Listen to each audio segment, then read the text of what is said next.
tenemos que, primero tenemos que saber qué es el electrocardiograma, cuál es su definición y la utilidad clínica que usamos los médicos, las bases anatómicas y eléctricas del corazón, el nodo sinusal, nodo auriculoventricular, el haz de His, las fibras de Purkinje, fundamentos fisiológicos de la despolarización, la repolarización, sistema de conducción cardíaco, que va muy de la mano de todo lo que vendría a ser los nodos, las derivaciones del electrocardiograma, que son lo más importante y principal, ¿no? Porque gracias a estas derivaciones se puede tomar lectura del electrocardiograma. ¿Cuáles son las medidas necesarias para tomar el electrocardiograma? Nosotros vamos a aprender que todos los vectores se ponen en una posición específica, en un lugar específico, ¿ya? Nada no está hecho al azar, sino que hay pautas internacionales que se tienen que tomar en cuenta. Y una vez que tomamos el electrocardiograma, ¿cómo lo leemos? ¿Cómo lo interpretamos? ¿No? ¿Cómo podemos llegar a un posible diagnóstico?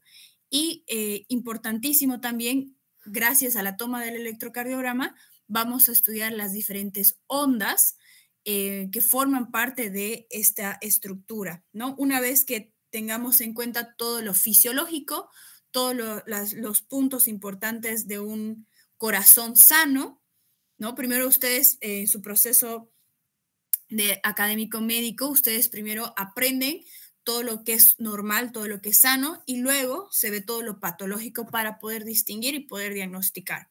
Entonces, vamos a ver todas las características de la onda P, el complejo QRS, la onda TST, el complejo o el intervalo PR, ¿no? Entonces, y también el intervalo QT. Y el día de mañana ya vamos a hacer desarrollo de las alteraciones que pueden existir en cada una de estas ondas, ¿ya? Les voy a pedir, por favor, que tengan en cuenta sus micrófonos.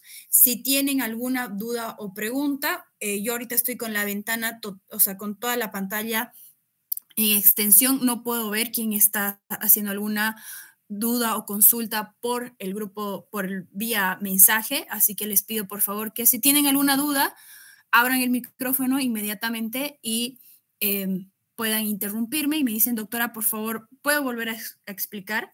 Para que yo inmediatamente vuelva a hacerlo, ¿ok? Porque la parte de los mensajes no la tengo a la vista inmediatamente, entonces les voy a pedir que si tienen alguna duda puedan abrir micrófono y lo aclaramos, ¿ok? Muy bien, entonces todos estos son puntos importantes que vamos a tocar el día de hoy. Vamos a comenzar con ¿qué es un electrocardiograma? Para empezar, el electrocardiograma se abrevia, ¿no? En la medicina, cuando ustedes lean o estudien alguna historia clínica, nadie realmente escribe toda la palabra como tal, sino que usamos una abreviación que es la E, la K y la G. Eso se sobreentiende, es parte de una abreviación internacional que hace referencia a un electrocardiograma. ¿Y qué es el electrocardiograma? Esto es un registro de la actividad eléctrica del corazón, ¿no? Como nosotros sabemos, y ustedes si han llevado esto, han visto que el corazón es un tipo de músculo, ¿no? Que forma parte de lo que se conoce como el músculo cardíaco. Las tres capas del corazón van a estar caracterizadas por que la capa del medio se conoce como miocardio. Este miocardio es la capa muscular más importante que genera un voltaje eléctrico que permite el latido cardíaco. Entonces, este latido cardíaco, esta conducción eléctrica cardíaca, se va a registrar gracias al electrocardiograma. Este registro nos va a permitir diagnosticar patologías cardíacas y también patologías electrolíticas, ¿no? Como por ejemplo, en caso de alguna hipopotasemia, hiperpotasemia, sobre todo los niveles altos o bajos de potasio van a tener un impacto importante en el ritmo cardíaco, ¿ya? Entonces sí también nos va a ayudar a tener una valoración en los niveles hidroelectrolíticos del cuerpo.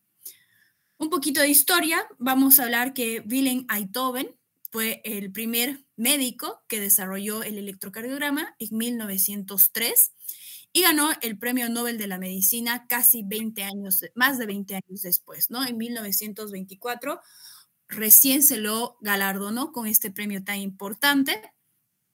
Y como definición, vamos a decir que el electrocardiograma es una ventana eléctrica hacia el funcionamiento del corazón.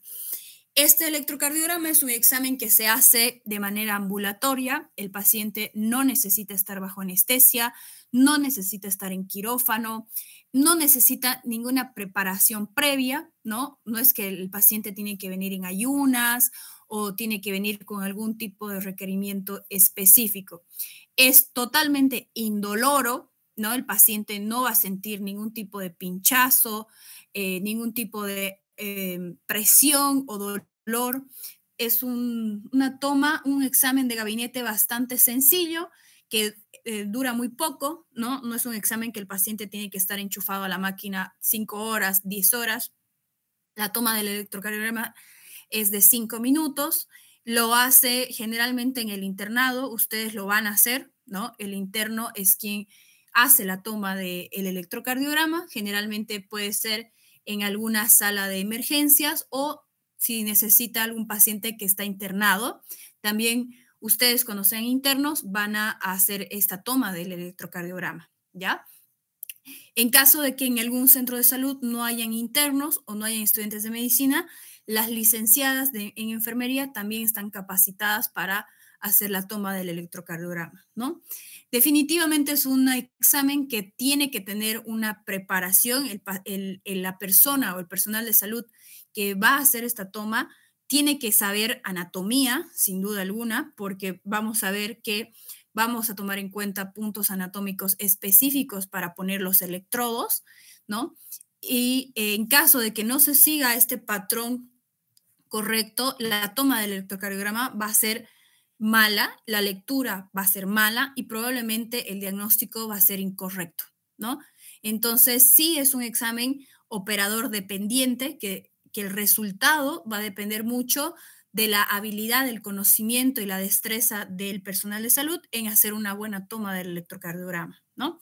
Entonces, es bien importante que sepan esto porque muchas veces la gente piensa que el electrocardiograma es un examen muy complejo, muy caro. Es un examen en realidad bastante accesible, haciendo referencia a los costos económicos, ¿no? Hay estudios cardíacos mucho más complejos y costosos, pero el electrocardiograma generalmente es un examen que se encuentra en cualquier punto, en cualquier puesto de salud, en hospitales de segundo nivel, de tercer nivel, va a haber siempre alguna posibilidad de tomar el electrocardiograma a mi paciente como primera instancia y en caso encontremos alguna patología o algún dato que nos llame la atención, podemos solicitar otros exámenes más complejos y más detallados, ¿no? Pero el electrocardiograma es el primer examen que tomamos. Incluso está dentro del protocolo prequirúrgico, ¿no? Para cualquier paciente que entra a quirófano, se le tiene que tomar un electrocardiograma para ver cómo está el funcionamiento eléctrico cardíaco, ¿no? Muy bien. Entonces, vamos a hablar sobre el sistema de conducción cardíaca. ¿A qué hacemos referencia con esto? Perdón, el corazón es un órgano que tiene la posibilidad de tener un automatismo cardíaco. ¿Qué quiere decir esto? Que el corazón genera sus propios impulsos eléctricos, ¿no? Es un órgano independiente, autónomo, y va a tener un sistema de conducción que va a tener tres estructuras bastante importantes. Primero tenemos el nodo sinusal, que es esto que tenemos en la parte superior de la aurícula derecha, que se conecta con lo que vendría a ser la vena cava superior. Acá vamos a tener el nodo sinusal. Este nodo sinusal se lo puede abreviar como nodo SA. Este nodo sinusal es el marcapasos natural del corazón. ¿Qué quiere decir esto? Cuando nosotros hablamos de marcapasos, ¿qué es el marcapaso? Es alguien que te marca el paso, ¿no? Es alguien que inicia este ritmo cardíaco y este marcapaso del nodo sinusal empieza en la aurícula derecha y luego ese impulso eléctrico cardíaco que genera lo va a pasar al siguiente nodo, que es este que tenemos abajo, cerca de lo que es la válvula tricúspide, en el lado derecho del corazón, lo pasa al nodo aurículo-ventricular.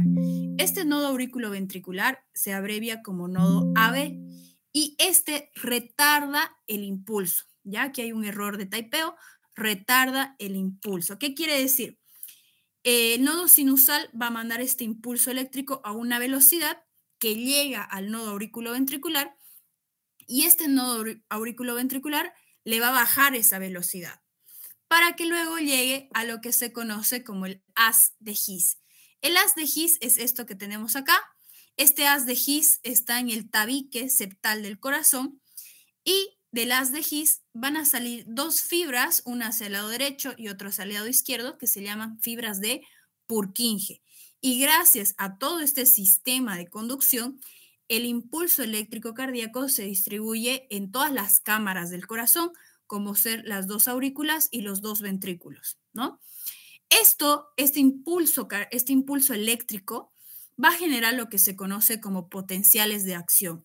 Probablemente ustedes, no sé si ya han llevado fisio, en fisio se explica perfectamente todos los mecanismos que tienen que ocurrir para que suceda este potencial de acción.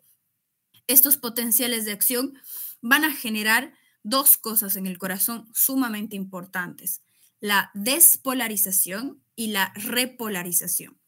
La despolarización hace referencia a la contracción, que vendría a ser la sístole, ¿verdad? Sístole cardíaca es contracción, y la repolarización hace referencia a la relajación.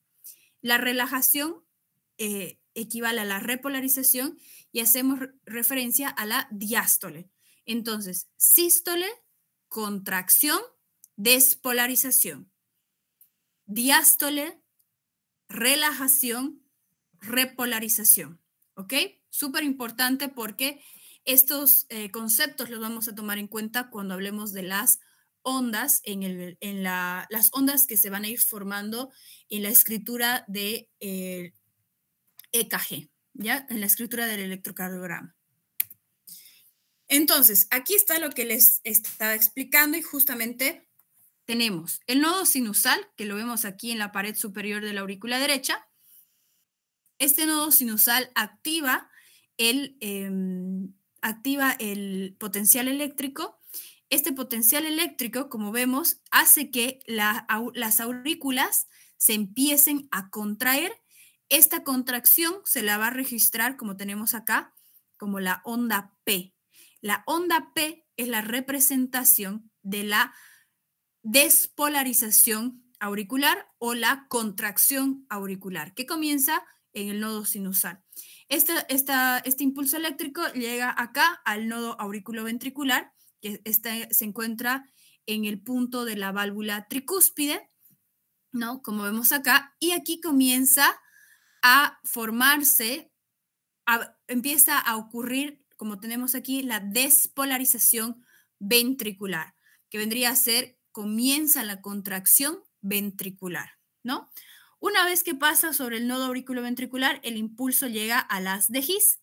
Este haz de His va a ir justamente captando este impulso eléctrico y llevando este potencial de acción hacia los ventrículos, tanto derecho como izquierdo, a través de las fibras de Purkinje del lado derecho y del lado izquierdo, y se va a formar lo que vendría a ser el fin de la onda S y el principio de la onda T.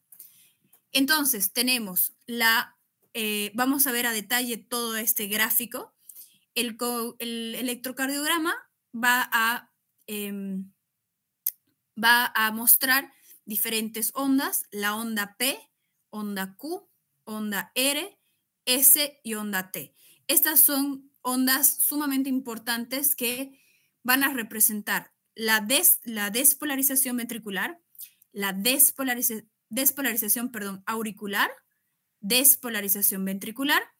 La repolarización auricular ocurre al mismo tiempo que el complejo QRS y se solapa. Por eso no se llega a ver la repolarización auricular en una onda, porque sucede al mismo tiempo que el complejo QRS, pero como por mayor masa muscular de los ventrículos, el registro del electrocardiograma solo va a tomar en cuenta lo que va a generar los ventrículos y no la relajación auricular. Y la onda T representa la repolarización ventricular, que hace referencia a la relajación ventricular, ¿ya? Entonces, ahorita vamos a tomar en cuenta todo lo que hemos ido hablando, no se preocupen, lo vamos a repetir. Lo más importante de esto, quiero que se queden con el sistema de conducción, que hace referencia al nodo sinusal, que es el marcapasos natural. Va a mandar esto el impulso eléctrico hasta el nodo auriculoventricular. El nodo auriculoventricular lo pasa a las de His, el haz de His a las ramas de Purkinje, derecha e izquierda, ¿no? Que justamente sirven para mandar el impulso eléctrico al resto de lo que vendría a ser los ventrículos. Denme un segundito, voy a tomar agua, por favor.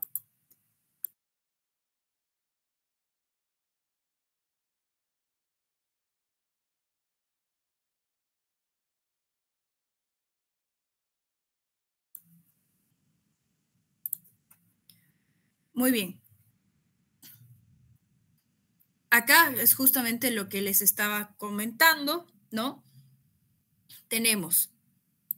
Aquí tenemos cuánto es la frecuencia cardíaca, ¿no? Porque ¿quién pone la frecuencia cardíaca? La frecuencia cardíaca la pone justamente los nodos, ¿no? Tenemos el nodo sinusal, que es este, que es el nodo más importante, va a generar un ritmo cardíaco de 60 a 100 latidos por minuto, que la media es 72 latidos por minuto, ¿no? Si tu frecuencia cardíaca está entre 60 y 100, estamos hablando que quien está generando el impulso eléctrico es el nodo sinusal, por lo tanto es correcto, ¿no? Ahora, si la frecuencia cardíaca es menor de 60, estamos hablando de una bradicardia. Y si la frecuencia cardíaca es más de 100, estamos hablando de una taquicardia, que es importante porque el día de mañana, cuando veamos electrocardiograma patológico, vamos a determinar la frecuencia cardíaca leyendo el electrocardiograma. Entonces, para que tomen en cuenta, cuando es menor de 60, hablamos de una bradicardia, y cuando es mayor de 100 latidos por minuto, hablamos de una taquicardia, ¿ok? Entonces, el impulso eléctrico nace del nodo sinusal, llega al nodo aurículo-ventricular. Este nodo aurículo-ventricular también se lo conoce como marcapaso de escape o marcapaso secundario. Este marcapaso secundario va a mandar, como hemos mencionado, lo va a hacer más lento el impulso. Entonces, llega un impulso fuerte, potente, y en el nodo auriculoventricular se va a enlentecer. Acá el impulso llega a 60, de 40 a 60 latidos por minuto, ¿ok? Entonces, de 40 a 60 latidos por minuto.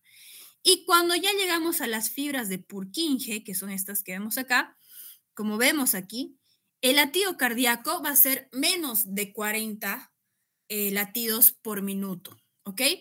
Entonces, haciendo un análisis, las personas que tienen una frecuencia cardíaca, por ejemplo, de 50 latidos por minuto, ¿qué marcapaso estarán usando? Pregunta para ustedes. Marcapaso secundario. Muy bien, marcapaso secundario. Justamente cuando hay pacientes que tienen la frecuencia cardíaca muy baja, se tiene que estudiar por qué no está teniendo frecuencias cardíacas normales. Puede ser que en el nodo sinusal, el principal, esté con alguna falla y el paciente esté usando su marcapaso secundario, ¿no? Incluso hay veces que los pacientes tienen frecuencias cardíacas menores de 40 latidos por minuto. Cuando el paciente usa de manera crónica tanto el marcapaso secundario o el marcapaso ventricular, al paciente se le tiene que poner un dispositivo que seguramente han debido escuchar. Se le pone un dispositivo externo que se llama marcapasos, ¿verdad? Este marcapaso es un dispositivo que va a hacer el trabajo del nodo sinusal.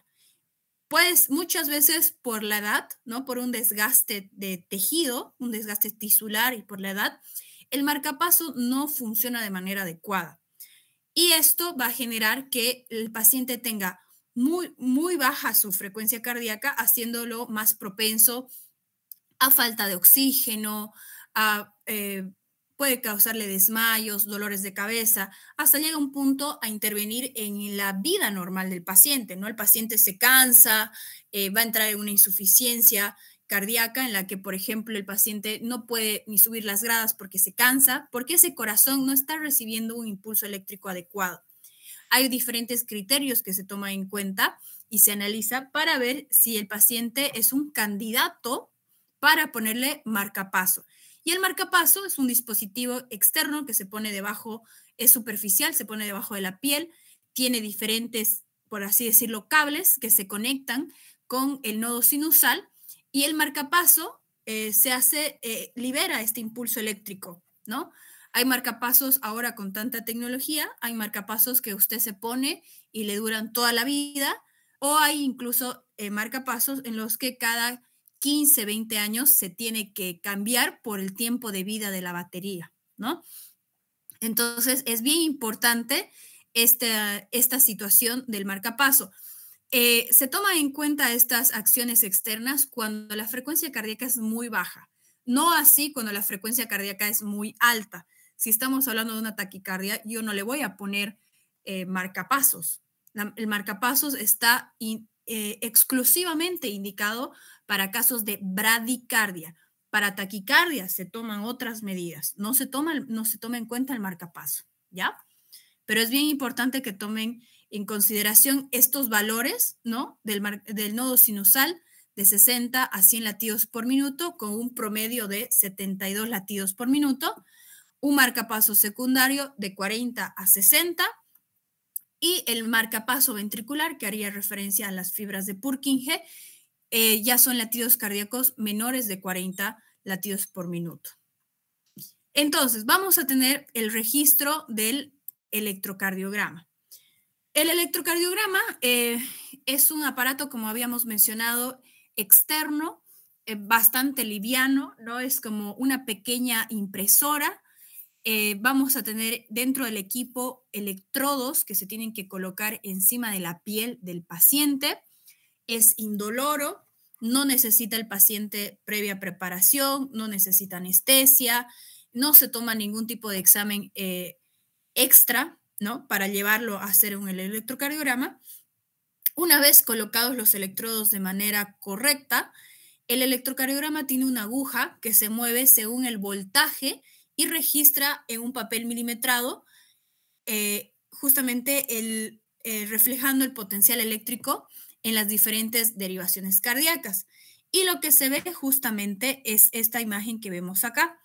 Tenemos un papel milimetrado que lo vamos a estudiar. Todos estos cuadraditos pequeños tienen un porqué y este cuadrado gigante también tiene un porqué, ¿ya? Entonces, vamos a tomar en cuenta todos estos detalles a medida que avancemos en la presentación. El registro que da es justamente este trazado que se caracteriza por tener la onda P, la onda Q, R, S y T. Hemos dicho que la onda P representa la contracción auricular, que se dice correctamente como despolarización. El complejo QRS representa la contracción ventricular, ¿no? O despolarización ventricular, y a la par, de manera simultánea, ocurre la relajación auricular, pero como no tiene tanto voltaje, predomina el trazado del complejo QRS. Y luego tenemos la onda T, que la tenemos acá. Esta representa la relajación ventricular o repolarización ventricular, ¿ok? Esta es una máquina de electrocardiograma donde va justamente dando como resultado el trazado de la aguja, ¿no? Inmediatamente se puede arrancar el resultado y tomarlo en cuenta para compartir el resultado o la lectura del electrocardiograma con los colegas, ¿no? Sí se puede arrancar la hoja y se puede adjuntar a la historia eléctrica, a la historia clínica, perdón. Es más, se tiene que adjuntar a la historia clínica porque es un examen de gabinete de alta importancia, ¿ya? Entonces, vamos a ver ahora lo que son los electrodos y derivaciones. Esto es súper, súper importante, chicos. Ustedes entienden esto y la vida se les va a hacer mucho más fácil cuando lean electrocardiograma.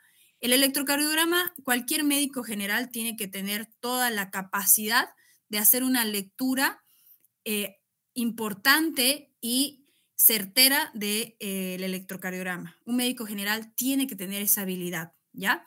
Lamentablemente no es una realidad, ¿ya? Hay muchos colegas que no tienen la facilidad de leer el electrocardiograma porque es complejo, no es algo fácil. Es complejo, pero si ustedes entienden los datos más básicos, se les va a hacer mucho más fácil.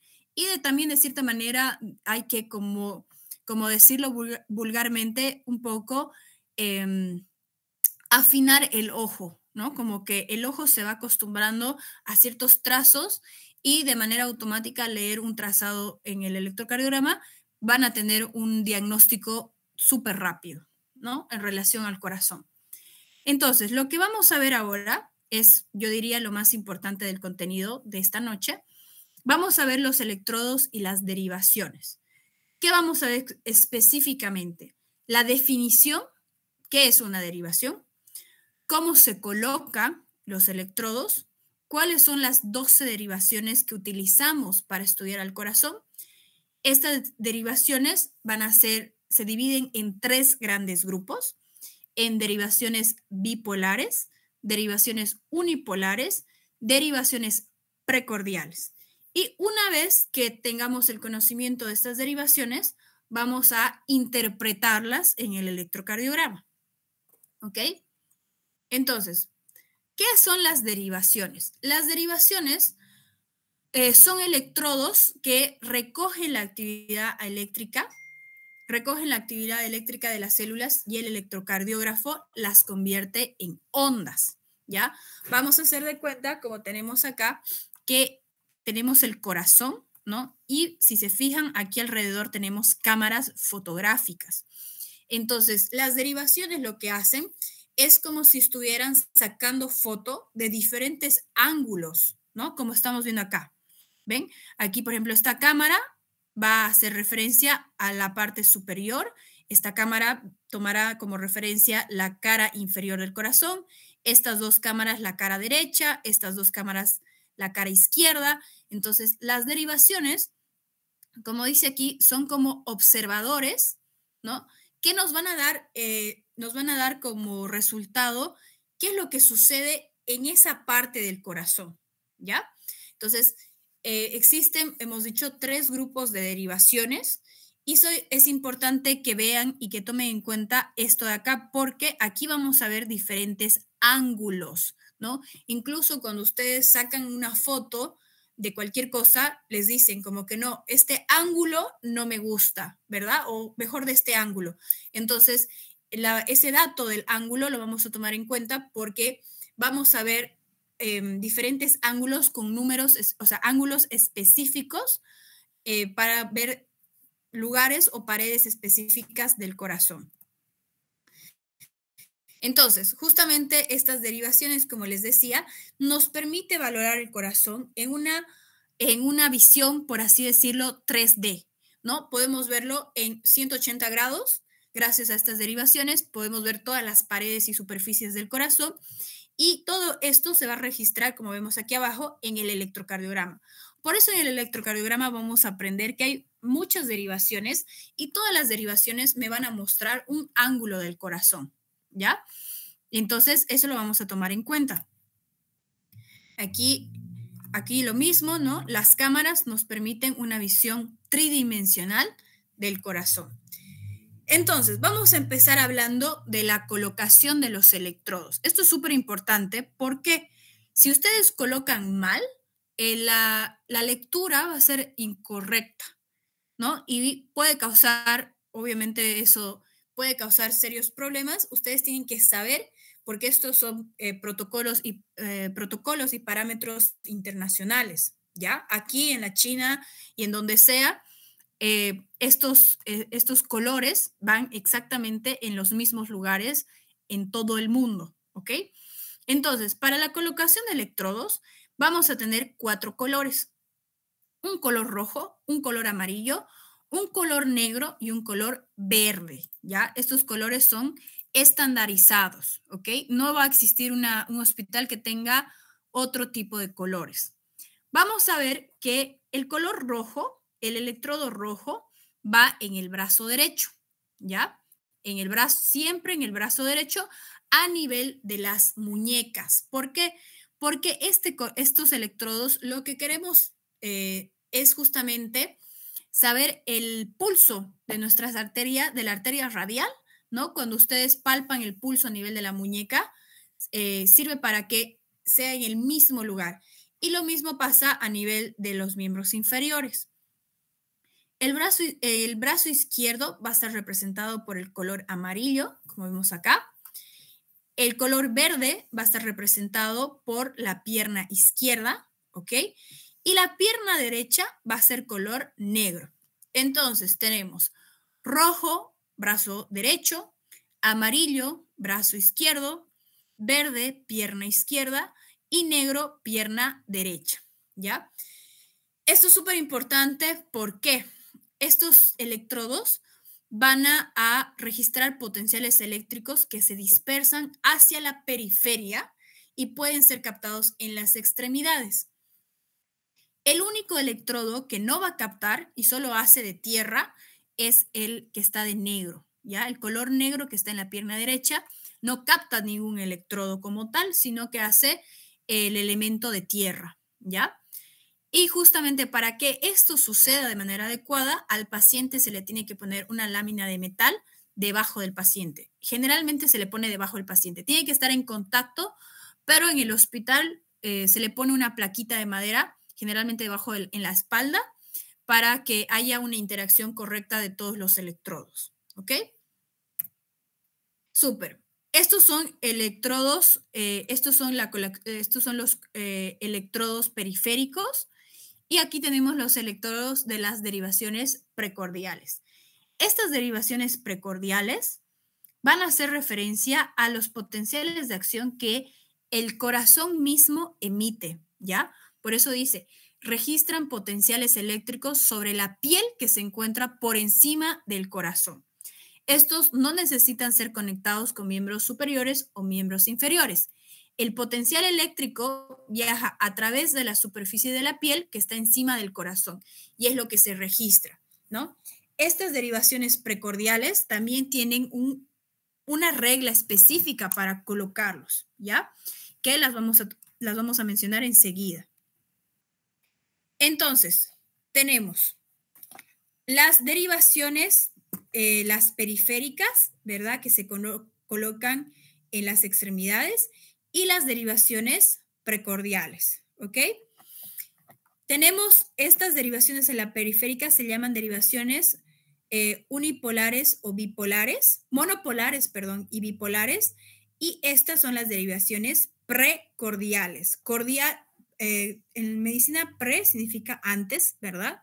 Y cordial, corazón. Entonces, las que están encima del corazón, las que van antes, las estructuras que están antes del corazón, ahí se va a poner las derivaciones precordiales. En total, nosotros vamos a tener 12 derivaciones, 6 que vienen de las extremidades y 6 que vienen precordiales. Estas derivaciones se hacen todas al mismo tiempo. Yo coloco en extremidades y luego coloco sobre la piel del corazón. No lo hago de manera separada, lo hago de manera simultánea. Primero coloco de las extremidades y luego coloco las de precordiales. Entonces, vamos a ver que estas 12 derivaciones se dividen en 6 de extremidades o periféricas y 6 precordiales. Estas 6 de las extremidades se van a dividir en 2 grandes grupos, en derivaciones unipolares y en derivaciones bipolares. las derivaciones unipolares van a estar representadas por ABR, ABL y ABF, ¿ya? ¿Esto a qué hace referencia? Esta R significa right, significa derecha en inglés. Esta L significa left en inglés, que significa izquierda.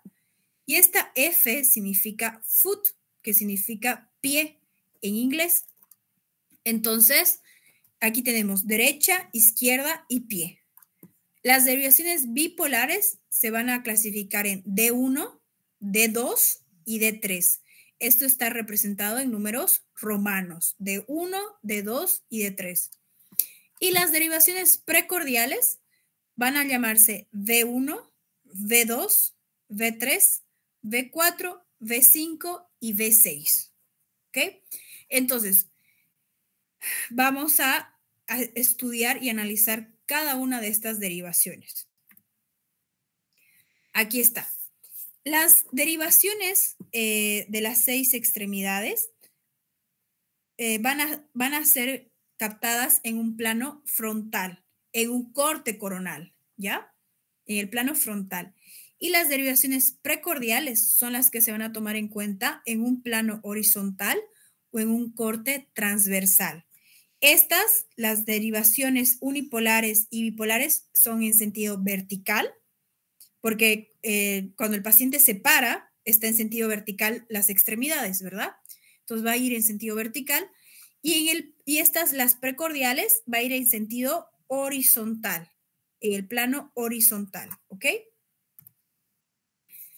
Entonces, vamos a empezar hablando de lo que son, aquí présteme mucha atención, vamos a empezar hablando de las derivaciones bipolares.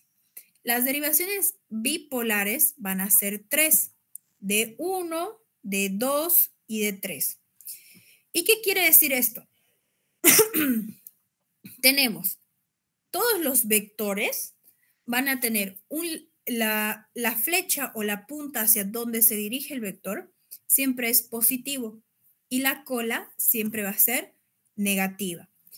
El D1, la derivación de 1, que es bipolar, va a ir del brazo derecho, que es negativo, al brazo izquierdo, que es positivo. Esta es la D1. Aquí está. El electrodo negativo va a ir en el brazo derecho y el electrodo positivo va a ir en el brazo izquierdo. O sea que este va a ir en sentido como en una línea horizontal.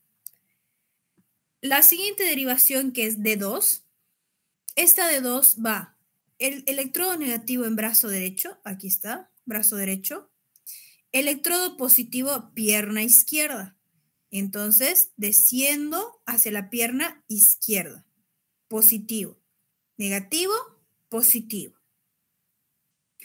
En la derivación de 3 va a ir brazo izquierdo negativo, pierna izquierda positivo.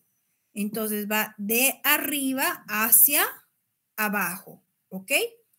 Entonces, estos electrodos tienen estos sentidos.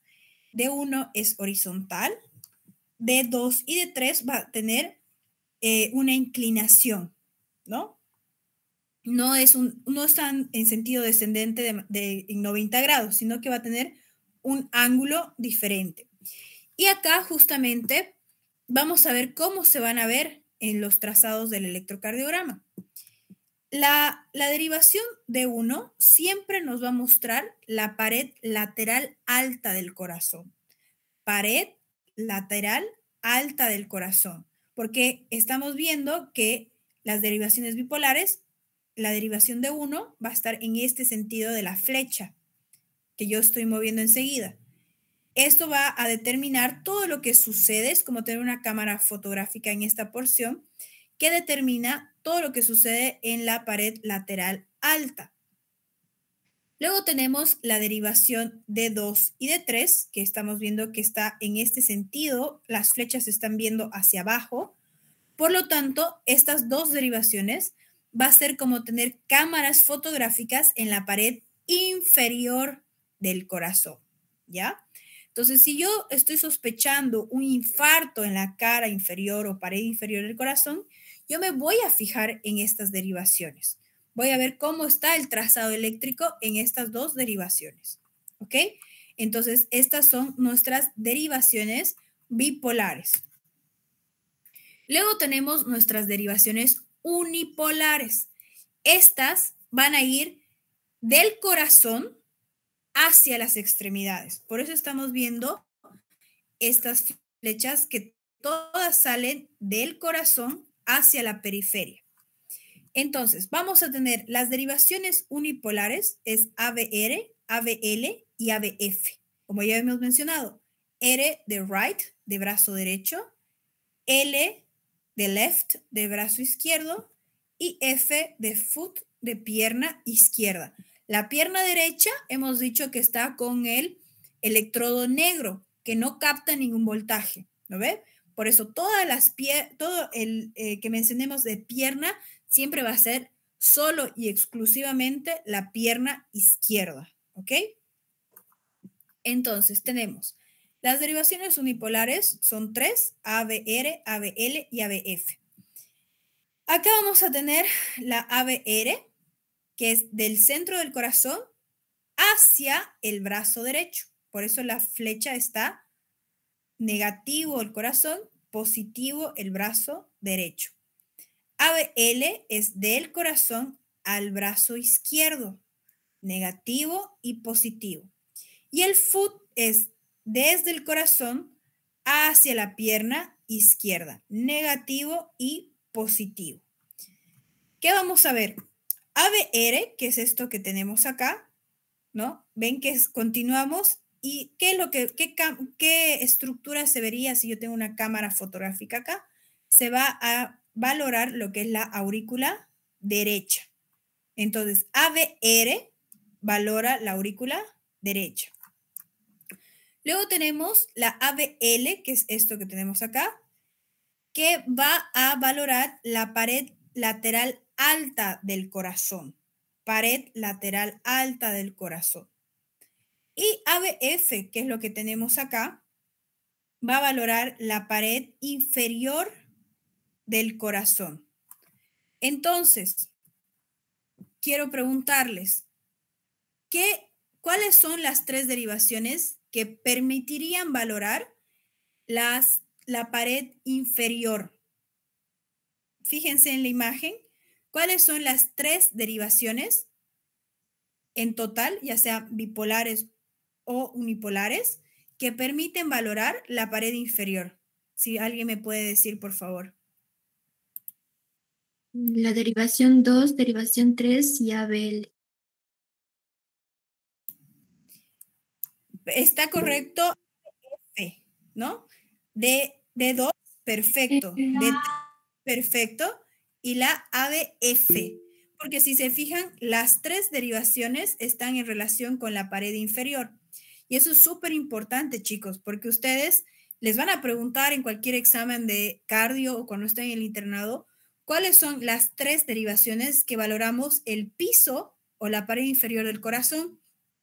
D2, D3 y ABF. Eso siempre pregunta de examen seguro, ¿ya? Para que lo tomen en cuenta. Muy bien, perfecto, están tomando atención. Vamos a continuar. Luego tenemos las derivaciones, todo lo que hemos visto eran derivaciones de las extremidades. Hemos dicho que las derivaciones de las extremidades van en derivaciones unipolares y bipolares, y las hemos hablado todas. Ahora nos toca hablar de las derivaciones precordiales, ¿no? Estas precordiales van a ir en relación a lo que es las estructuras encima del corazón, ¿no? Ustedes saben que el corazón está ubicado en la caja torácica, en la línea media, se acuesta encima del diafragma y está protegido por la parrilla costal y lo que vendrían a ser los pulmones. Entonces, las estructuras que están en inmediata relación van a ser pulmones y costillas. Por supuesto, tomando en cuenta el esternón. Entonces, tenemos en las derivaciones precordiales, tenemos 6 derivaciones. B1, B2, B3, B4, B5 y B6. La B1, la derivación B1, ¿dónde se va a poner el electrodo? El electrodo se va a poner en el cuarto espacio intercostal. Ustedes tienen que saber esto. Encuentran el primer espacio intercostal, van bajando hasta llegar al cuarto espacio intercostal, línea external derecha. Encuentran el manubrio del esternón, borde derecho, bajan hasta encontrar el cuarto espacio, ahí van a poner su electrodo. B2 va exactamente igual, pero en el lado izquierdo, ¿ok? Igual, línea external izquierda, cuarto espacio intercostal. B3, vamos a ver que para que poner B3, yo voy a primero voy a ubicar B4, ¿ya? Porque al tener el parámetro de B2 y B4, recién voy a poner B3. ¿Dónde se pone B4? B4 se pone en el quinto espacio intercostal. Aquí tengo 1, 2, 3, 4 y 5. Quinto espacio intercostal, línea clavicular media. Ustedes saben que acá del manubrio del esternón sale la clavícula. La clavícula va a medir aproximadamente 15 centímetros. La mitad de la clavícula va a ser 7. Hacen una línea imaginaria que descienda hasta el quinto espacio intercostal y ahí me ponen el cuarto, la cuarta derivación, B4. Y entre la B2 y la B4 me ponen, entre un espacio entre esos dos, me ponen el electrodo B3, ¿ya? El electrodo B3 que más o menos va a ir en el borde superior de la quinta costilla. Luego tenemos la B5. La B5, si se dan cuenta, B4, B5 y B6, las tres derivaciones van en el quinto espacio intercostal, solo que cambia en qué línea imaginaria se va a poner. Hemos dicho B4 se pone en la línea clavicular media. B5 se va a poner en la línea axilar anterior, o sea, es una línea imaginaria que va a chocar con la axila. Y la B6 se va a poner prácticamente debajo, en el quinto espacio intercostal, pero debajo de la axila, ¿ya? Y esto va a permitir esta distribución. Así se ven las imágenes de las derivaciones precordiales, ¿ya? Y vamos a ver, por supuesto, que estas derivaciones precordiales van a ir viendo diferentes partes o caras del corazón. Así se pone de manera adecuada. Tenemos, aquí es lo que les decía, las líneas. B4 se pone en la línea media clavicular, en la mitad de la clavícula hago una línea imaginaria, quinto espacio intercostal y lo pongo. La B5 se pone en la línea anterior axilar, que está una línea antes de la axila, y la B6 se pone en la línea axilar media, que es prácticamente debajo, como vemos acá, miren. Aquí está la axila del paciente y prácticamente está abajo la B6 y un poquito más adelante B5. Esta es la distribución que se tiene que tomar en cuenta para el colocado de los electrodos, ¿ya chicos? Los electrodos no se le pone pegamento, no se le pone gel, no se pone nada. El electrodo ya tiene un pegamento especial que no se desgasta, por lo tanto, usted solo tiene que ubicar anatómicamente de manera correcta todos estos puntos de referencia, tomando en cuenta las costillas, los espacios intercostales y el esternón, para que puedan colocar de manera correcta y ahí los electrodos están listos para pegar. No necesitan colocar nada, ¿ok? Muy bien, entonces, estas derivaciones precordiales que se colocan sirven para ver qué estructuras o qué partes del corazón. B1 y B2 nos va a servir para ver la pared septal, o sea, el tabique del corazón va a poder ser observado gracias a las derivaciones B1 y B2, ¿ok? La derivación B3 y B4, que son estas que vemos acá, nos sirve para ver la pared anterior del corazón, o sea, la pared que está, la pared delantera, ¿no? La pared anterior del corazón. Y la derivación B5, B6, que es estas que tenemos acá, sirven para ver la pared lateral baja del corazón. No nos está especificando lado derecho o lado izquierdo, ¿no? Como eran las otras derivaciones. Esto nos está especificando pared lateral baja, porque tenemos una derivación que ve la pared lateral alta, que era la derivación de 2, ¿verdad? Y la pared lateral baja va a ser vista por B5 y B6. Entonces, aquí tenemos justamente todo lo que se ve y se toma en cuenta en el electrocardiograma. Aquí tenemos todas nuestras derivaciones. Este es un dibujo con todos los vectores, tanto su lado negativo como positivo. Vamos a ver los ángulos, ¿ya? Tenemos las diferentes caras y justamente estamos viendo que así se ve en el trazado. Tenemos D2, D3, aquí hay un error de typeo, D2, D3 y ABF hacen referencia a la pared inferior. Tenemos B1 y B2 hace referencia a la pared septal, B3 y B4 pared anterior, D1 y ABL hacen referencia a la pared lateral alta y B5, B6 a la pared lateral baja. Esto, chicos, súper pregunta de examen a lo largo de toda su carrera universitaria y en internado les van a preguntar sin duda alguna cuál es la derivación que se toma en cuenta para ver o valorar pared anterior o pared septal. Ustedes tienen que responder qué derivaciones son las que tomamos en cuenta. Y aquí vemos la distribución en un papel de electrocardiograma real, ¿no? Vemos que la pared lateral alta está, vamos a tomar en cuenta D1, que está aquí, y ABL, que está aquí. Para la pared inferior tomamos 3 derivaciones. Aquí tenemos D2, D3 y ABF. Y si se dan cuenta, el trazado eléctrico guarda relación, se parecen, ¿verdad? Aquí lo mismo, en D1 y ABL se parece, guarda relación. Pero entre estas dos se parecen porque estoy viendo y estoy registrando el potencial eléctrico de diferentes ángulos. Ustedes, si se sacan una foto, no se va a ver igual si se sacan una foto de frente y una foto de atrás, ¿verdad? Entonces, por eso en el electrocardiograma las ondas no son las mismas, ¿ya? Acá tenemos, este va a ser pared septal, B1 y B2. Esta va a ser B3 y B4, representando la pared anterior. Y esto de acá es la pared lateral baja de B5 y B6, que como vemos acá, guarda relación entre las paredes que muestran el mismo ángulo.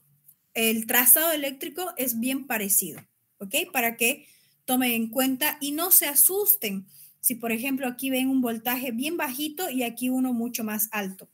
Cada derivación, dependiendo del ángulo, va a tener o se va a captar mayor potencial eléctrico, ¿verdad?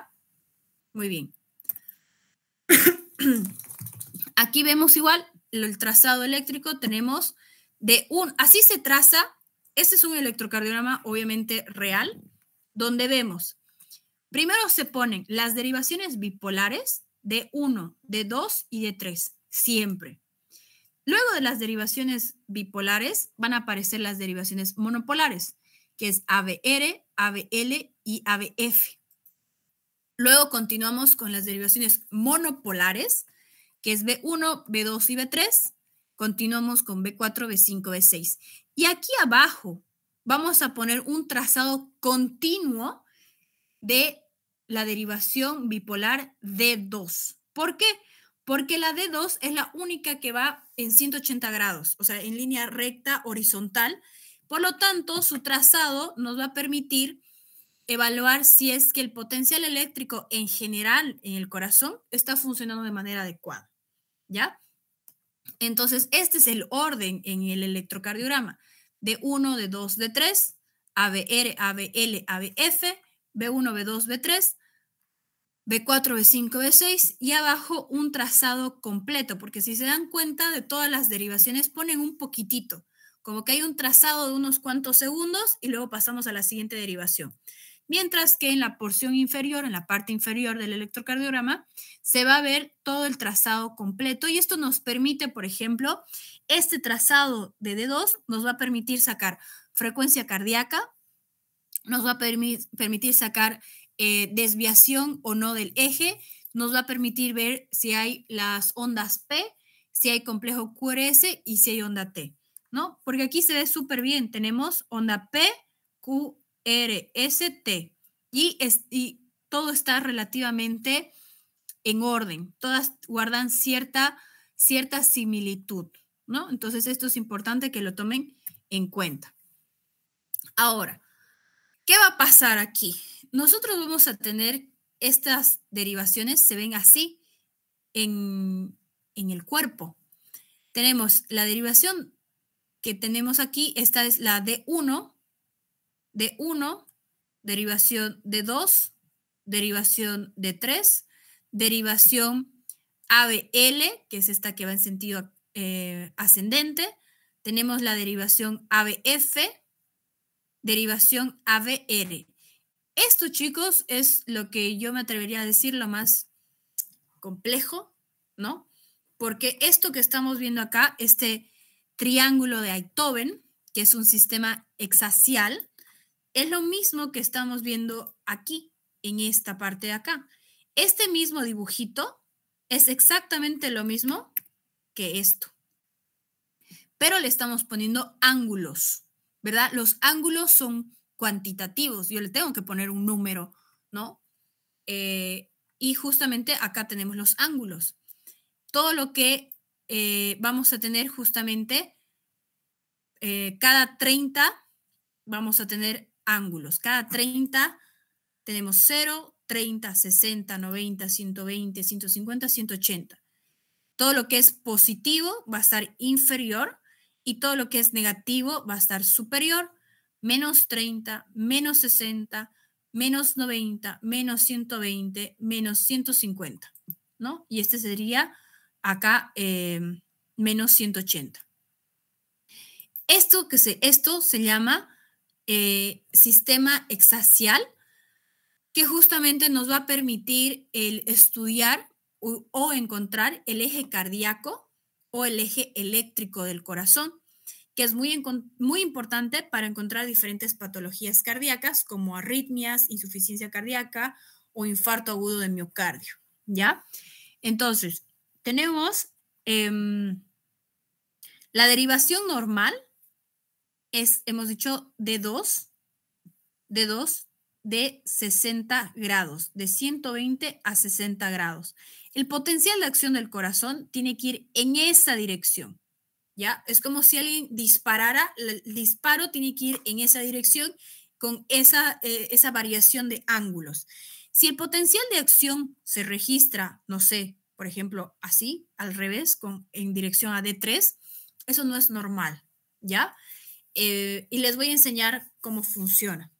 Esto necesito que lo practiquen, lo tomen en cuenta, sobre todo que me practiquen esto de acá, que sepan que de 1 es de negativo a positivo, de 2 de negativo a positivo. Las ven, fíjense mucho en la dirección de las flechas, ¿ya? La dirección de las flechas y los ángulos.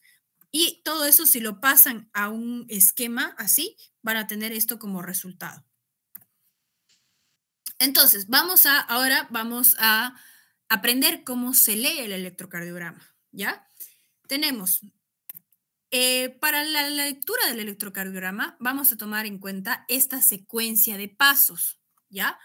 Primero tenemos que encontrar el ritmo, si es un ritmo normal, si la aurícula se contrae, si el ventrículo se contrae. Primero, determinar ritmo. Segundo, determinar frecuencia, si es un corazón que está loquito, que va a 1000 por hora, o si es un corazón que está flojo y está apenas latiendo. Luego tenemos que determinar el eje, que eso se determina con lo que acabamos de ver, con los ángulos.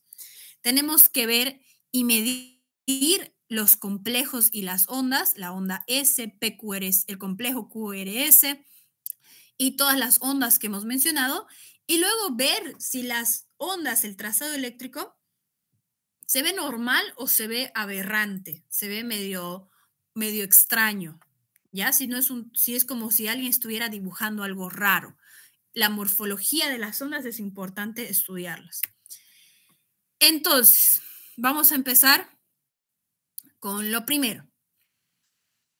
Lo primero que tenemos que buscar, el primer paso es la búsqueda de la marca de estandarización y la derivación AVR. La derivación AVR. ¿Qué significa búsqueda de marca de estandarización? Cuando nosotros veamos el electrocardiograma, tenemos que ver que aparece así un cuadradito y que este cuadradito tiene que coincidir con los 5 cuadraditos pequeños, ¿ya? El que el trazado coincida, digamos aquí se marca, voy a ver si aquí más adelante se ve, espérenme un segundo, no. Tiene que haber este cuadradito de acá, sale así tal cual como lo están viendo en pantalla. Si coincide quiere decir que el aparato está bien calibrado. Como hemos mencionado antes, como es un examen operador dependiente, necesitamos que esté bien calibrado, ¿no? Como cuando alguien toca un instrumento, tiene que estar bien afinado para que suene bien. En este tipo de examen, el aparato tiene que estar bien calibrado. Y eso se fija buscando la marca de estandarización, que es este cuadrado que vemos acá. Luego vamos a ver la derivación AVR. En esta derivación AVR, que es la que se encuentra en el brazo derecho y se encarga de ver qué es lo que pasa en la aurícula derecha, vamos a ver que todas las ondas P tienen que ser negativas, o sea, hacia abajo, hacia abajo. En caso esto estuviera positivo y estuviera hacia arriba, el paciente tiene dextrocardia. ¿Qué es la dextrocardia? Ustedes saben que el corazón está en sentido izquierdo, está acostado sobre el diafragma con el ápex del corazón, la punta del corazón, mirando, o sea, dirigiéndose hacia el lado izquierdo. Por eso la onda P tendría que estar negativa porque lo estamos viendo desde el lado derecho. AVR, right, significa lado derecho.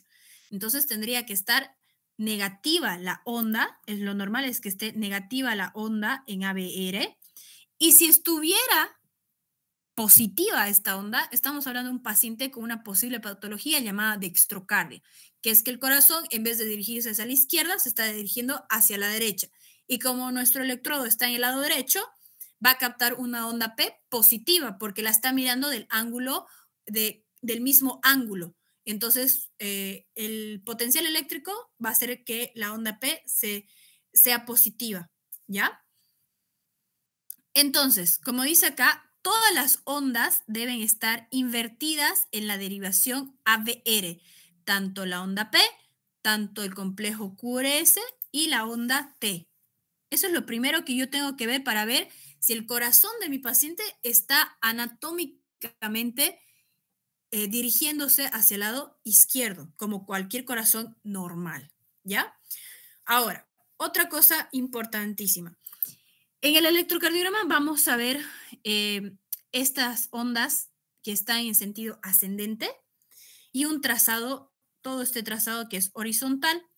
Todo lo que es ascendente me va a medir voltaje y todo lo que está en sentido horizontal me va a medir tiempo.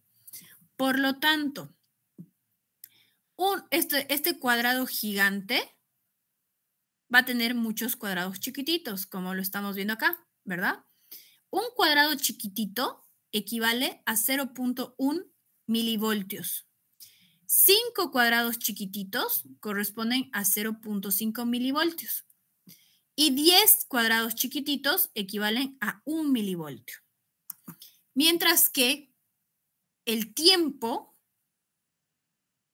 aquí está voltaje, un cuadradito, 5 cuadraditos o 10 cuadraditos me van a determinar una cierta cantidad de voltaje.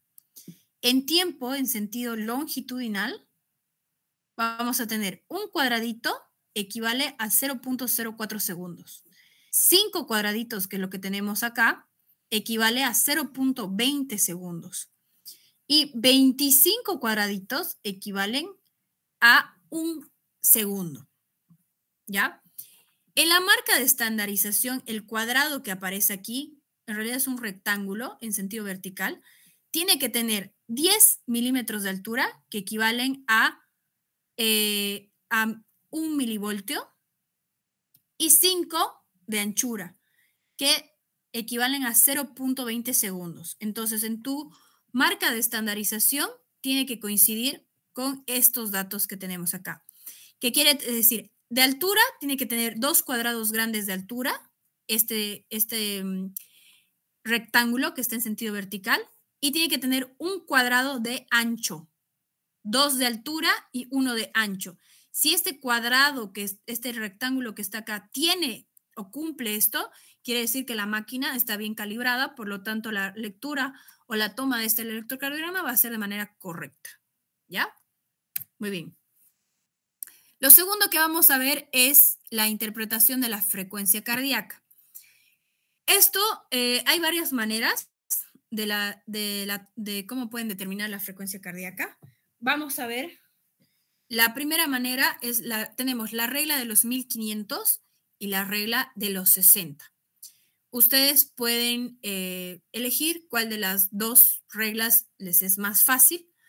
Esto se puede tomar en cuenta tanto en pacientes estables como en pacientes con patologías cardíacas, o sea, pacientes que estén con bradicardia o con taquicardia.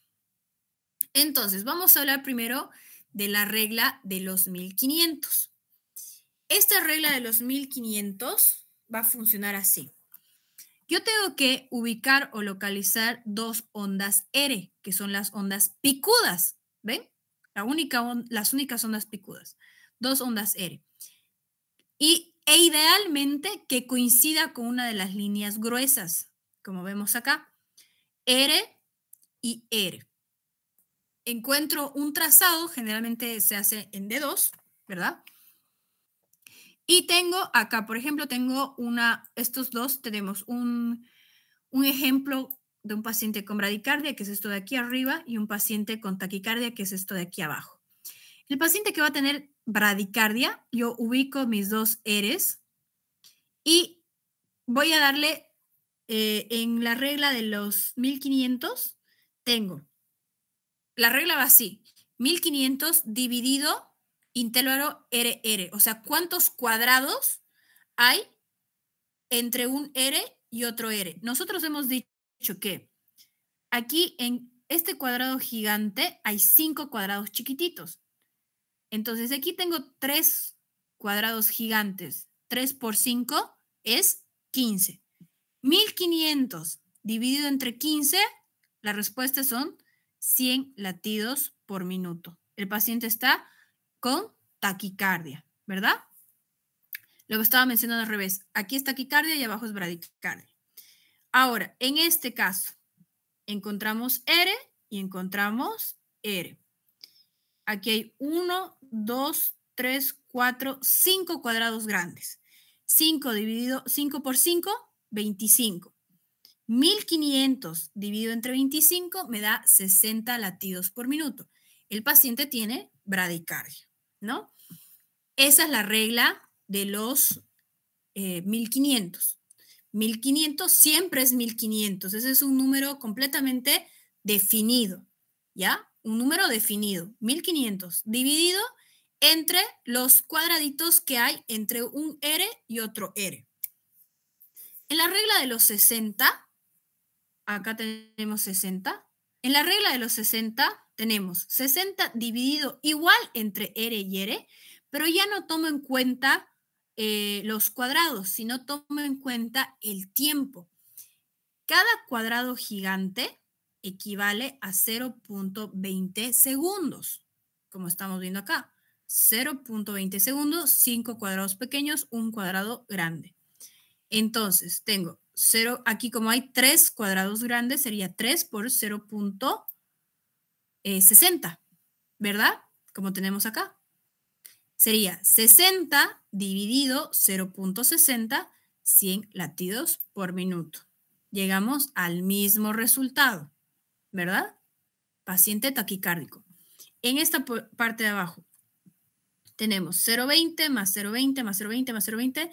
Acá tenemos en total, me da 100, que vendría a ser un segundo. 60 dividido entre 1, 60 latidos por minuto, paciente bradicárdico. Entonces tenemos en los mismos resultados con diferentes fórmulas. Particularmente creo que es más fácil la de 1500, ¿ya? Pero ustedes pueden tomar en cuenta la que gusten, ¿no? Es 1500 dividido en la cantidad de cuadrados o 60 dividido en la cantidad de tiempo entre una onda R y otra onda R, ¿ok? Así se va a tomar entonces la frecuencia cardíaca, así se determina la frecuencia cardíaca. Ahora, ¿qué va a pasar si, por ejemplo, hay un electrocardiograma donde ustedes no encuentren las ondas R que calcen justo en las líneas gruesas? Ahí vamos a contar, vamos a ser más específicos y vamos a ir calculando, ¿ok? Lo mismo, vamos a ir contando teniendo en cuenta cuánto vale individualmente, ¿no? Acá, por ejemplo, un cuadrado pequeño sabemos que es 0,04 y hacemos los mismos cálculos, pero nos van a dar números, no números cerrados, sino como 136 o 48, ¿no? Haciendo igual los cálculos, más, obviamente esto en un electrocardiograma patológico va a tomar más tiempo porque hay que ser más precisos en el conteo, pero también se puede utilizar ambas reglas para determinar la frecuencia cardíaca. Hay otra que se puede también tomar en cuenta sin calculadora, que esta también se utiliza bastante porque es más veloz. Tenemos la regla de los 300, ¿ya? Esta regla de los 300 va a tener establecidos estos números. Ustedes se tendrían que únicamente aprender estos números. Tengo una onda R, otra onda R. Cada línea gruesa va a recibir una cantidad ya asignada, o sea, un número específico. La primera línea gruesa después de la onda R va a ser 300. La segunda va a ser 150, luego 100, 75, 60, 50 y 40. Entonces, vamos a ver que, por ejemplo, si ustedes siguen esta regla, la otra onda R que aparece calza justo en 60 latidos por minuto. Por lo tanto, vamos a ver que la frecuencia cardíaca va a ser 60 latidos por minuto. Pero ustedes tienen que saber de memoria estos números de acá. Esta secuencia, ustedes la tienen que saber de memoria, ¿no? Porque no guarda una relación. Aquí es menos 150, aquí menos 50, aquí va disminuyendo, aquí ya son 10 de diferencia. Entonces, tendrían que aprenderse de memoria todos estos datos para ya no utilizar una calculadora, ¿no?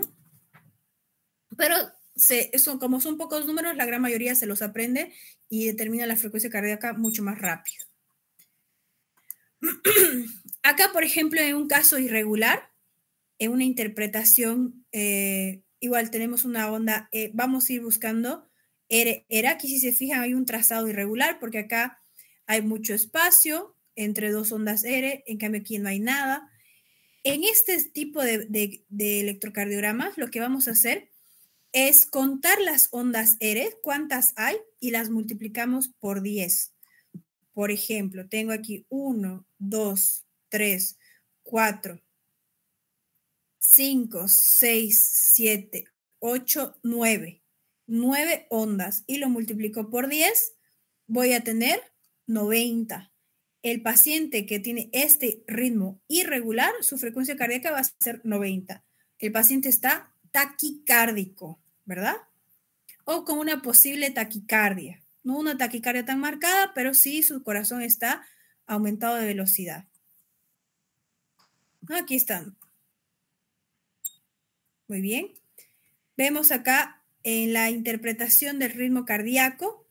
En esta interpretación del ritmo cardíaco lo que vamos a ver es si hay ondas P. ¿Qué quiere decir? Lo más importante de alguien que interprete el ritmo cardíaco es que haya onda P. Si hay onda P, quiere decir que primero se ha contraído la aurícula y luego se ha contraído el ventrículo. Y eso es correcto. Ustedes saben que primero se contrae aurícula y luego ventrículo, ¿verdad? Sístole, diástole, sístole, diástole. Entonces, que sea un ritmo cardíaco normal, tiene que aparecer onda P, ¿ok? Si aparece onda P, vamos a decir que es un ritmo normal. Todo está bien. En cambio, si no hay onda P, o si en alguna parte del trazado falta la onda P, hablamos de un ritmo irregular, ¿ya? Aparte de eso, vamos a tomar en cuenta intervalos PR, que deben ser normal y constante. Morfología de la onda P debe ser normal. El intervalo RR debe ser igual. Y si es irregular, se llama ritmo irregular, ¿no? Acá, por ejemplo, en este trazado es un ritmo regular, porque ustedes se fijan, hay P, Q, R, S, T. P, Q, R, S, T. P, Q, R, S, T. En todo el trazado antecede una onda P antes del complejo QRS. Entonces, esto es un ritmo normal, ¿no? Aquí vemos, ¿verdad? Un ritmo normal, tengo ondas P y hay una distancia o una similitud entre las ondas R y R. Y ven, aquí hay el mismo espacio, el mismo espacio, el mismo espacio. Entonces, guardamos una relación. En cambio, acá, por ejemplo, donde hay una fibrilación auricular, ven que este trazado no es lo mismo que este. Aquí no se puede distinguir si hay o no onda P porque parece dientes de serrucho, ¿verdad? Entonces, no puedo distinguir si hay o no hay onda P. No la puedo encontrar.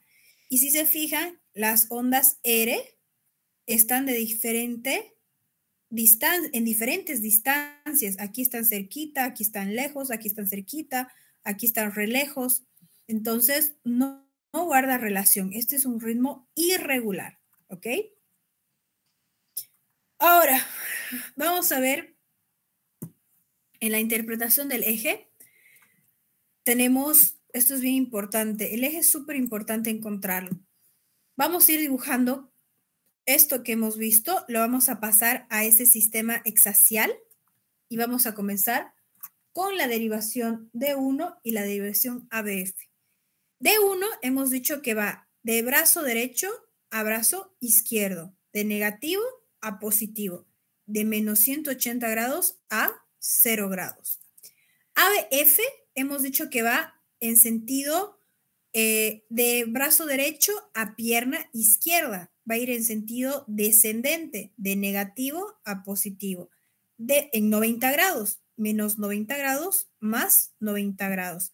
Estos dos estas dos derivaciones determinan una línea vertical y una línea horizontal. Y a partir de esto vamos a trabajar las otras derivaciones. Luego continúo con anotar la D2, la derivación de 2 y la derivación de 3. Nosotros hemos dicho que la derivación de 2 va de brazo derecho a pierna izquierda. Y este va a ser su ángulo, de menos 120 grados a más 60 grados. D3 va de brazo izquierdo a pierna izquierda, de brazo izquierdo a pierna izquierda, de menos 60 grados, porque aquí hay 90, menos 60 grados a 120 grados. Luego nos falta por último la derivación ABR y ABL. ABR va de brazo derecho, va del corazón al brazo derecho, de más 30, porque aquí tenemos 0 y aquí tenemos 60. Al medio va a estar más 30. De más 30 a menos 150. Y luego tenemos ABL, que va del corazón al brazo izquierdo, ¿no? Que va a ser menos 30 aquí más 150, de más 150 a menos 30. Y aquí, como vemos, se forma todo el sistema hexaxial.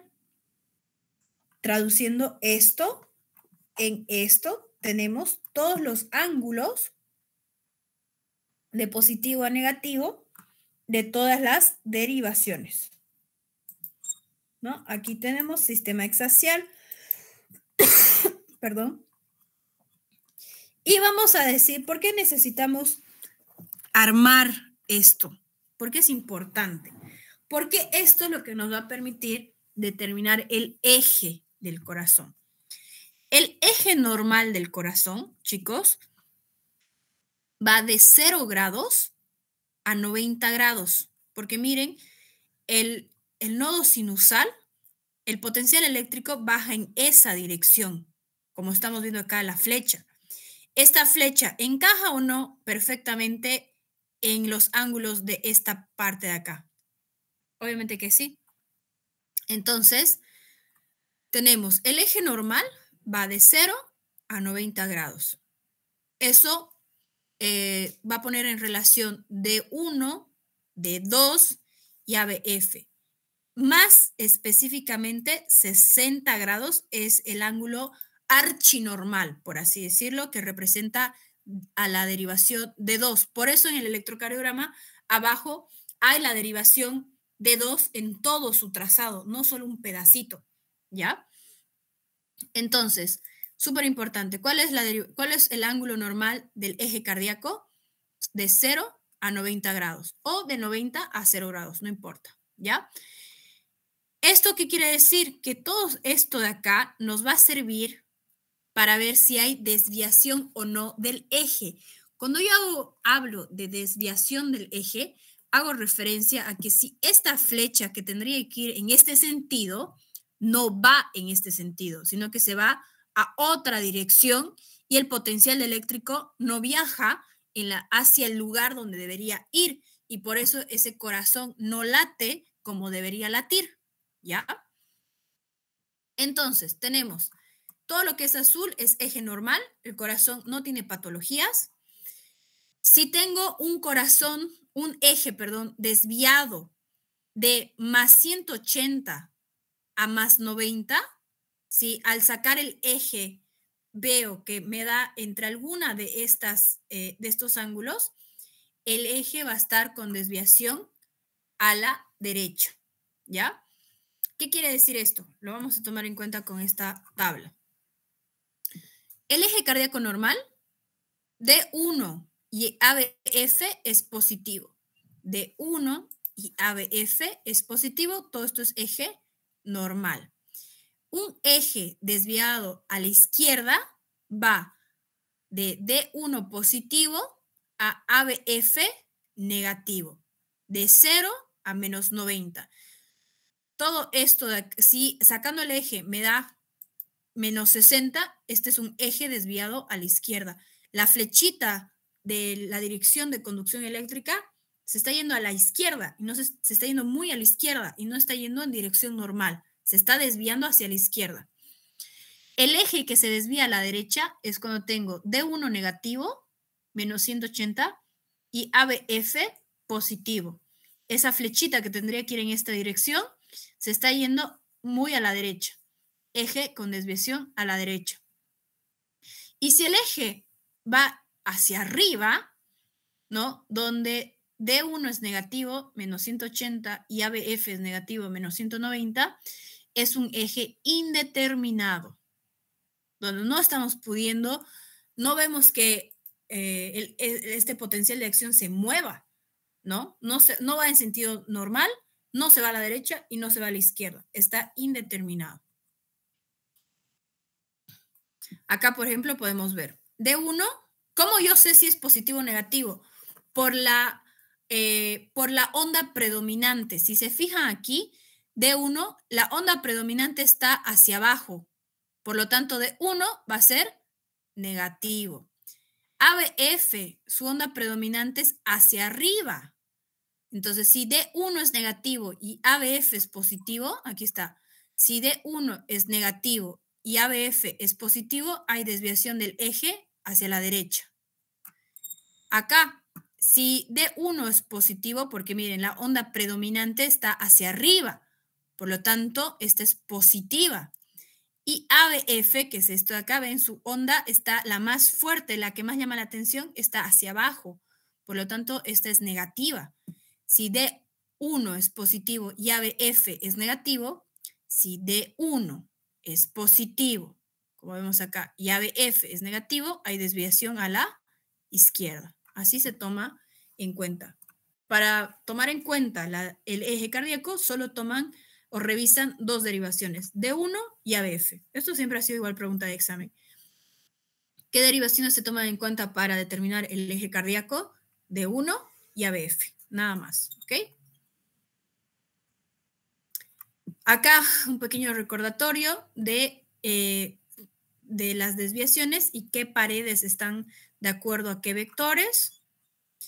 Y tenemos, si está desviado a la derecha o a la izquierda, en qué patologías podemos pensar, ¿verdad?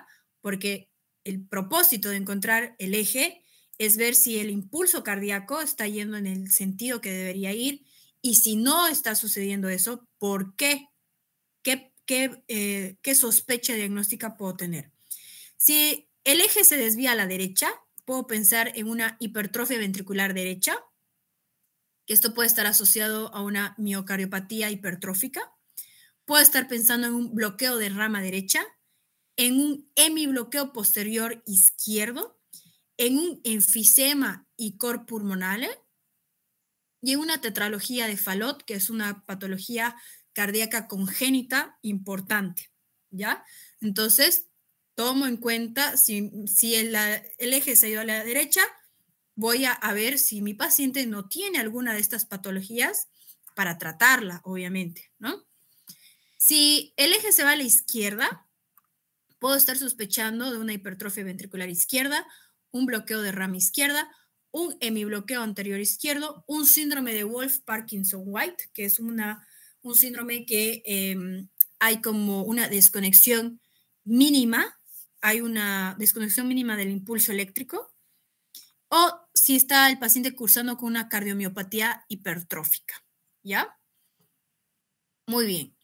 Y para terminar, vamos a ver los segmentos, ondas e intervalos, que ya ahorita ustedes los conocen y se han familiarizado en toda la presentación.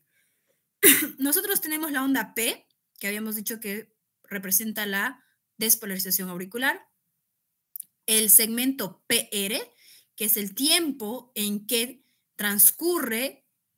termina la contracción auricular y comienza la contracción ventricular. La contracción ventricular está representada por el complejo QRS. Luego tenemos el segmento ST, que es cuando termina la contracción ventricular y comienza la relajación ventricular. Esta relajación ventricular va a estar representada por la onda T, como tenemos acá. Y la onda U es como un remanente que existe por el impulso eléctrico, ¿ya? Y en total tenemos dos intervalos, el intervalo PR y el intervalo QT. El intervalo PR es todo el inicio de la despolarización auricular y el inicio de la despolarización ventricular. Y el intervalo QT es que va terminando la contracción ventricular y va comenzando la relajación o la repolarización ventricular. Y se ve así. Tenemos onda P, intervalo PR, complejo QRS, punto J, que enseguida vamos a explicar, y la onda S, la onda T, perdón, que es la relajación ventricular, intervalo PR, intervalo ST. Y aquí hay las dos picudas, son intervalo RR. Esta es onda R y esta es onda R, que hemos dicho que las tomamos en cuenta cuando queremos, por ejemplo, calcular la frecuencia cardíaca, ¿no? ¿Cómo se va a ver esto? ¿O cuál es el registro? Si se fijan, acá tenemos el potencial de acción empieza por la despolarización auricular, se empiezan a contraer las aurículas y se va a ir a graficar la onda P. Luego este potencial de acción llega al nodo auriculoventricular y empieza a contraerse o a despolarizarse el ventrículo y se empieza a formar la onda Q. Cuando el potencial de acción, si se fijan, está en tabique septal. Luego de la onda Q se forma la onda R, que representa cuando se está contrayendo o despolarizando el ápex de los ventrículos, que es el vértice, ¿verdad?, del corazón. Va a formar la onda R, que es la más picuda. La onda S, que vemos acá, es cuando se empieza a contraer las porciones laterales del corazón. Y luego tenemos la total formación del complejo QRS. Y la onda T que tenemos acá es cuando se está relajando el ventrículo y otra vez va a comenzar a contraerse la aurícula. Y así se hace todo el registro de las ondas del electrocardiograma, ¿no? Acá tenemos que una pequeña explicación de cada una de estas ondas. La onda P representa, como ya hemos dicho, la despolarización auricular. Tiene una medida normal de amplitud de más de 2.5 milímetros en D2 y un poquito más de 1.5 en V1 y aproximadamente dura menos de 2.5 milímetros. El intervalo PR, que es este que vemos acá, representa el tiempo que se detiene el impulso, ese retraso que habíamos hablado, que lo va a dar el nodo auriculoventricular. Este intervalo va desde el comienzo de la onda P hasta el comienzo del complejo QRS y aproximadamente es de 3 a 5 milímetros y va a tomar un tiempo de 0,20 segundos. El complejo QRS, que representa, como ya habíamos dicho, la despolarización ventricular, es el complejo más importante, ¿no?, de que se contrae todo el ventrículo. Mide 1.5 a 2.5, incluye 3 ondas, Q, R y S. La Q es la primera onda antes de la primera onda positiva. La R es una onda totalmente positiva y la S es una onda negativa, como lo estamos viendo acá. El punto J, que es este puntito que habíamos visto, es donde termina el complejo QRS y comienza el complejo o segmento ST. El segmento ST, que es este que estamos viendo acá, desde la S hasta toda la T, vamos a ver que suele ser isoeléctrico. ¿Qué quiere decir isoeléctrico? Que no va a haber un cambio de voltaje ni hacia arriba ni hacia abajo, ¿ya? Luego tenemos lo que es la onda T, que es esta onda que vemos acá. Esta onda T representa la repolarización de los ventrículos, ¿no? Esta onda es importante porque esta onda T junto con la onda S son segmentos que vamos a tomar muy en cuenta cuando estemos sospechando de un infarto, que eso lo vamos a ver el día de mañana, ¿ya? Y luego tenemos lo que es la onda U. Esta onda U, que es esta chiquitita que tenemos acá, tiene la misma dirección que la onda T y vamos a ver que puede estar esta onda U. Ven que aquí está la onda T, que es como su mamá, y la onda U es su bebé. Si hay unos cambios electrolíticos, o sea, si hay mucho potasio o bajo potasio o magnesio, calcio, hay desbalance hidroelectrolítico, esta onda U, en vez de ser chiquitita, va a ser mucho más grande que la onda T, ¿ya? Estas ondas U van a ser más prominentes en un ritmo cardíaco lento y por lo general se aprecia mejor en las derivaciones precordiales derechas. ¿Qué quiere decir? Que no las van a ver en todas las derivaciones, las van a ver en algunas derivaciones, sobre todo predominantes del lado derecho. Para que un electrocardiograma sea correctamente tomado, el voltaje tiene que ser de 10 milímetros, la velocidad de registro tiene que ser de 25 milímetros por segundo, tiene que verse todas las derivaciones. Como ya habíamos mencionado, AVR siempre tiene que ser negativo y no hay vibraciones ni artefactos, ¿no? La paciente se le pide, al paciente o la paciente se le pide que se saque todo lo que tenga de metal, relojes, collares, aretes, todo, porque esos metales pueden interferir en la toma correcta del electrocardiograma. Estos son parámetros que determinan que el electrocardiograma ha sido tomado de manera correcta, ¿ya? ¿Qué análisis podemos hacer en el electrocardiograma? La frecuencia cardíaca, o sea, ¿qué variantes podemos encontrar? La frecuencia cardíaca puede estar normal o puede estar aumentada o disminuida, taquicardia o bradicardia. El ritmo puede ser un ritmo regular, donde aparecen las ondas P, o puede ser un ritmo irregular, donde no aparecen las ondas P, ¿no? Como tenemos acá, ondas P, ¿existen o no existen? El complejo QRS puede ser o muy angosto o muy ancho. La relación P-QRS puede ser normal, puede ser corta, puede ser prolongada o puede ser variable.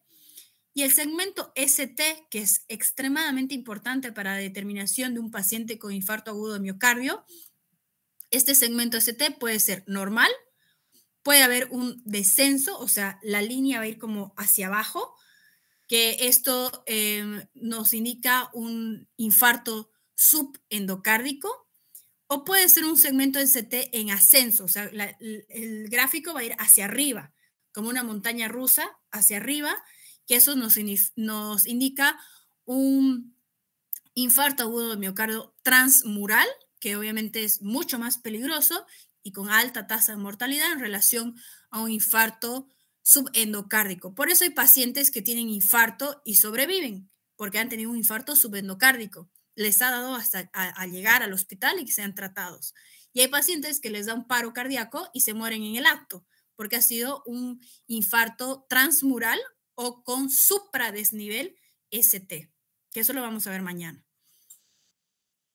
Un ritmo sinusal normal tiene que tener, o sea, un electrocardiograma normal tiene que tener una frecuencia cardíaca mayor de 60 y menor de 100, un ritmo regular, que quiere decir que aparezcan ondas P, una onda P positiva en la derivación de 2, de 3 y ABF y siempre negativa en ABR. Todos los QRS van precedidos de onda P y todas las P's van seguidas de un complejo QRS. ¿Eso qué quiere decir? Que primero se contrae la aurícula y luego el ventrículo. Aurícula, ventrículo, que eso es lo que tiene que suceder en un ritmo cardíaco normal. Hay una progresión correcta de las precordiales, no hay alteraciones de la repolarización y hay un tamaño correcto en las ondas. Todas las ondas, como habíamos visto, no se ven aberrantes, guardan cierta relación, se parecen unas con otras y no parece como unos dientes de sierra, ¿verdad? Súper. Súper, chicos. Si tienen alguna duda o consulta, pueden abrir su micrófono, por favor. Ya hemos concluido con la presentación. Vamos a irnos con las dudas o preguntas.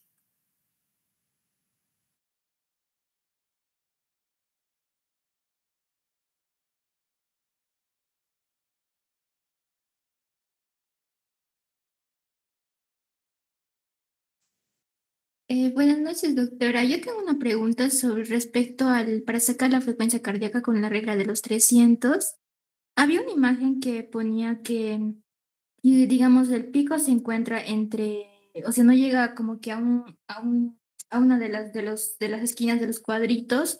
Había uno que decía de 75 a 60. Y en esos casos, digamos, en que no llega, ¿cómo podría sacar con la regla de los 300 la frecuencia cardíaca?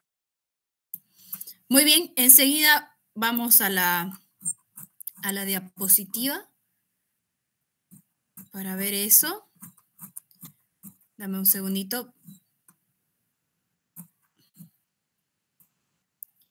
En esta es, ¿no? Sí. Sí, doctora. Acá, por ejemplo, tenemos la regla de los 300, si coincide R y R, lo tengo. Si no coincide, como estamos en este caso, tenemos 60 y tenemos 50, ¿no? Lo que yo voy a hacer es, voy a tomar como si fuera como en esos de 60 a 50, voy a tomar de a 3. Cada cuadradito me va a valer 3 más o menos, ¿no? Entonces tenemos una frecuencia, acá por ejemplo tenemos una frecuencia cabal de lo que vendría a ser, en este caso, 60, en este caso de acá, y aquí lo que vamos a hacer, tenemos aquí el ejemplo de 6 y aquí el ejemplo de 56. Más o menos se maneja cada cuadradito, por eso les digo que varía. Tenemos, puedes darle una media. Si aquí es 75, este va a valer 3, este va, o sea, aquí sería 63 y aquí sería 66, ¿verdad? Nos vamos a ir del número más bajo, cada cuadradito, 3. En este caso tenemos de 60, perdón, de 50, tenemos lo que vendría a ser 3. No, acá está 56. Me estoy confundiendo con el de arriba. Acá tenemos 10. Dame un segundito. 10. Acá son 2. Acá son 2. ¿Qué quiere decir esto? Acá es cada cuadradito 2 y aquí cada cuadradito 3. ¿Por qué? Porque la diferencia entre 75 y 60 no es la misma entre 60 y 50, ¿verdad? Acá tenemos una diferencia de 15 y aquí una diferencia de 10. Por lo tanto, si encontramos una diferencia de 15, cada cuadradito vale 3 y en la diferencia de 10, cada cuadradito vale 2.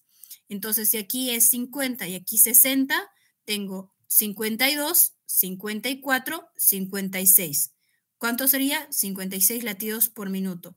En este caso, que la diferencia son 15 latidos entre una línea gruesa y otra línea gruesa, cada cuadradito vale 3. Este sería 63 y este sería 63, ¿no? Perdón, 63 y este 66. Entonces, si es así irregular, tenemos que tomar en cuenta, como no guarda una relación, como les mencioné, no guarda una relación entre los números establecidos, ¿no? Porque, por ejemplo, acá hay 10 de diferencia, aquí hay 15, ¿no? Aquí va aumentando, aquí hay 50, aquí hay 150. Vamos a tomar en cuenta los valores de cada cuadradito de manera diferente, ¿no? Entonces, acá tenemos cada cuadradito vale 3 y aquí cada cuadradito vale 2. Hacemos desde el número más bajo hacia el número más alto, dependiendo cuánta diferencia va a haber entre cada cuadradito. Voy contando y calculo exactamente en dónde ha caído la R y esa sería la frecuencia cardíaca, ¿no? Pero en casos de, por ejemplo, de que hay un ritmo irregular, generalmente el ritmo irregular, la frecuencia cardíaca no te va a dar así exacta como regla, como ocurre con un ritmo regular. Ustedes pueden calcular 66 y puede ser 67, pero eso, por ejemplo, no les va a causar un cambio de diagnóstico drástico, ¿no? Es más, en las frecuencias irregulares, ustedes van a dar un aproximado lo más exacto posible, pero no va a ser totalmente exacto como ocurriría si tuviera una frecuencia cardíaca regular, ¿no? Entonces, sí tienen que tomar en cuenta al hacer esta de 300, que si cae en irregular, o sea, si cae entre dos franjas gruesas, tienen que ver cuánta diferencia hay entre cada valor que le sigue para que calculen justamente cada cuadradito, ¿ya? ¿He respondido tu pregunta o me avisas si te quedó claro o si necesitas que lo volvamos a ver, porfa? Sí me quedó claro, doctora. Muchas gracias. Listo, Vicky, gracias a ti. ¿Alguna otra consulta, chicos?